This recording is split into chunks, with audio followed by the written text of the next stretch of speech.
दोस्तों, अमेरिका को एक और बड़ा झटका लग चुका है और यह झटका दिया है भारत ने।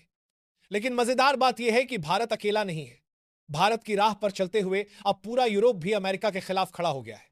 Italy, Britain, France, Germany, Netherland और ऑस्ट्रिया जैसे देश भी मैदान में उतर गए हैं। सवाल यही है कि आखिर अमेरिका जैसा सुपर पावर अचानक क्यों घिर गया। 23 अगस्त को भारतीय डाक विभाग ने प्रेस नोट जारी किया और ऐलान किया कि 25 अगस्त से अमेरिका के लिए ज्यादातर डाक सेवाएं अस्थायी रूप से रोक दी जाएंगी। सिर्फ लेटर, डॉक्यूमेंट और छोटे गिफ्ट्स ही भेजे जा सकेंगे। अब वजह पर आइए।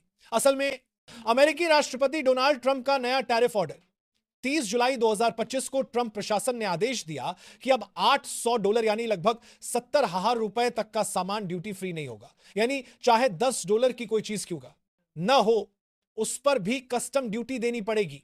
ट्रंप का तर्क है कि विदेशी सस्ते सामान ने अमेरिकी मार्केट को डुबो दिया है और लोकल इंडस्ट्री को नुकसान पहुंच रहा है।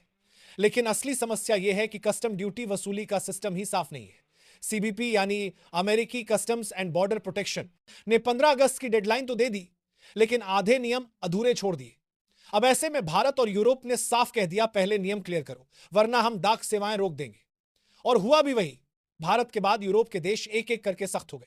जर्मनी ने निजी और कारोबारी ग्राहकों के लिए अमेरिकी पार्सल रोक दिए।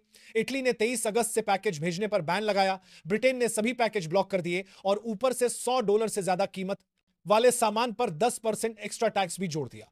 फ्रांस और नीदरलैंड ने कहा कि जब तक टैरिफ सिस्टम क्लियर नहीं होगा, सेवाएं भी बंद रहेंगी। ऑस्ट्रिया और बाकी देशों ने पोस्ट यूरोप संगठन के जरिए अमेरिका को चेतावनी दी है। यानी तस्वीर साफ है, अब सिर्फ भारत ही नहीं, पूरा यूरोप भी अमेरिका को घेर चुका है। अब इसका असर कहां पड़ेगा?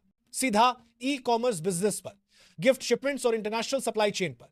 अगर हर छोटे मोटे प्रोडक्ट पर ड्यूटी लगने लगी तो न सिर्फ कस्टम दफ्तर फंस जाएंगे बल्कि कंपनियां भी संकट में पड़ जाएंगी। एक छोटे से टैरिफ ऑर्डर ने पूरी दुनिया में बड़ा संकट खड़ा कर दिया है।